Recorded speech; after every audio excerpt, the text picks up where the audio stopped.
What's going on, guys? So I have a cool video for you today. So I was recently working with a client who has been doing legs consistently. They've been lifting weights. They've been doing everything right, but they still had knee pain. So this is what I came up for him, and I wanted to share that with you guys. So what we did is we prioritized his hamstring training. So I'll show you what that means. So the solution to knee pain, as I see it, is having a lot of good quality tissue around the knees. Good quality tissue around the knees equals stronger, happier knees. So to build the most amount of quality tissue possible, you have to train a variety of movements in a balanced manner. So the problem with traditional leg training is that most leg workouts are way too quad heavy and they don't include nearly enough hamstring work.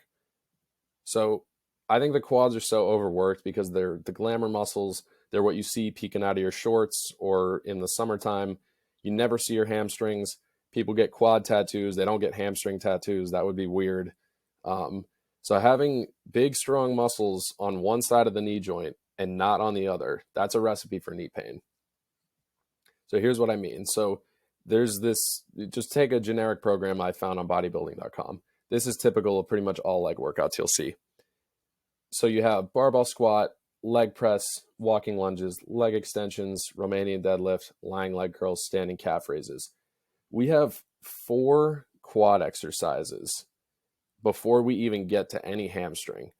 So if you take your X-ray vision goggles and you put it on, you'll see how much quads are actually worked here and how little hamstrings are worked. So this, in my opinion, is the reason that not everybody, but a lot of people are suffering from knee pain, even though they think they're doing everything right. Like, this is the typical bodybuilding style workout to put on mass and make me feel good. So like, why isn't it making me feel good? So I think a simple fix to this is just reorganizing the program and making it a little bit more hamstring focused. You don't really even have to take out that many of the quad exercises. You still get to work your quads, but you have to make it more balanced. So this is how I would do that. So I'm going to take out the leg press and I'm going to take out the leg extensions because I think that's redundant. I think you can get all of the quad work that you need from the barbell squats and the walking lunges, provided you train with enough intensity. I think a lot of programs you'll find on the internet are all too volume heavy in general. So I think you can get it done with 2 exercises. So then what we're going to do is we're going to take these lying leg curls all the way down at the end, and we're going to put them right at the front. We're going to put them at the top of the workout. And the reason I wanted to go with the lying leg curls as opposed to the RDLs is because when you train knee flexion, like you're doing with the lying leg curls, you're contracting the hamstrings, which means you're stretching the quads due to reciprocal inhibition. So doing those reps over and over and over, that's actually going to provide a nice quad stretch for you before you get to your back squats. So your quads are going to feel nice and loose, ready to go before you even get into your back squats. So I'm going to start with those 2 exercises, and then you notice I'm alternating what I'm working. So we're going to do hamstrings first, then we'll give those a break. We'll go to the quads, then we'll go back to RDLs to work some more hamstrings. We can attack those with some nice intensity. Our grip is going to be fresh by this point. We haven't done the walking lunges, which I assume they're done with a dumbbell here.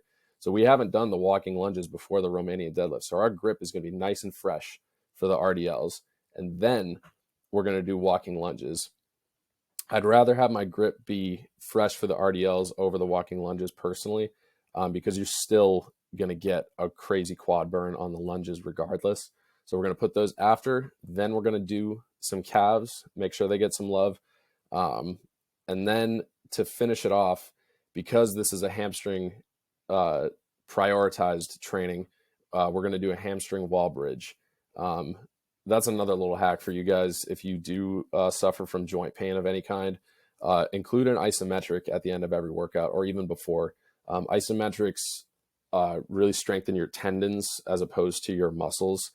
They're really, really good for that. And they just make you, sometimes they give you instant relief, but if you do them consistently, you will notice your joint pain will go away over time.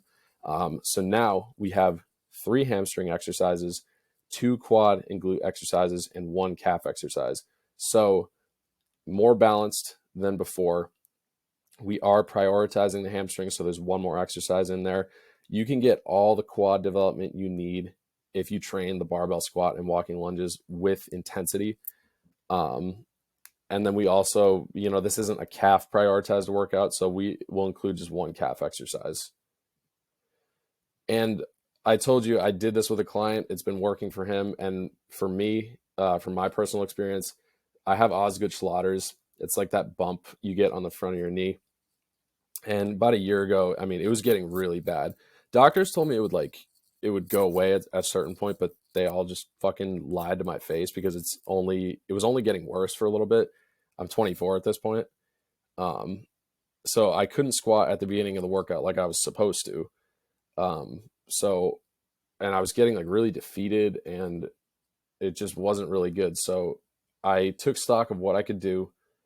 I was like, okay, I figured out all the hamstring exercises still worked for me. So I just started prioritizing those out of necessity. And I found out that my hamstrings were actually pretty weak. I actually was not as strong as I thought on a lot of those exercises. I was getting really, really sore doing all that extra volume. But then I started to get good at them. The knee pain started to subside and get within a manageable range. And my legs still got bigger. Because you don't want that. You don't want overdeveloped quads and then like no hamstrings on the back. It just looks weird. So that's what I did. And I would suggest to you, if your current leg training looks very quad heavy, like the traditional leg workout we looked at earlier, and you have knee pain that won't go away, try this out. It might be the reframe that you need. And it really doesn't take any extra time to start fixing it. I remember one time this trainer at Equinox said, strong hamstrings equals happy fucking life. And I kind of understood what he meant. Like, I don't think anyone would say that having a weak posterior chain is good. So having strong hamstrings is going to improve like your walking, your squats, your lifts. And I feel like it could probably even take some stress off the low back as well. So that's what I would suggest doing. If you try this out, let me know in the comments. Let me know what you think. Or if you have any other questions, let me know in the comments as well. So I will see you in the next video.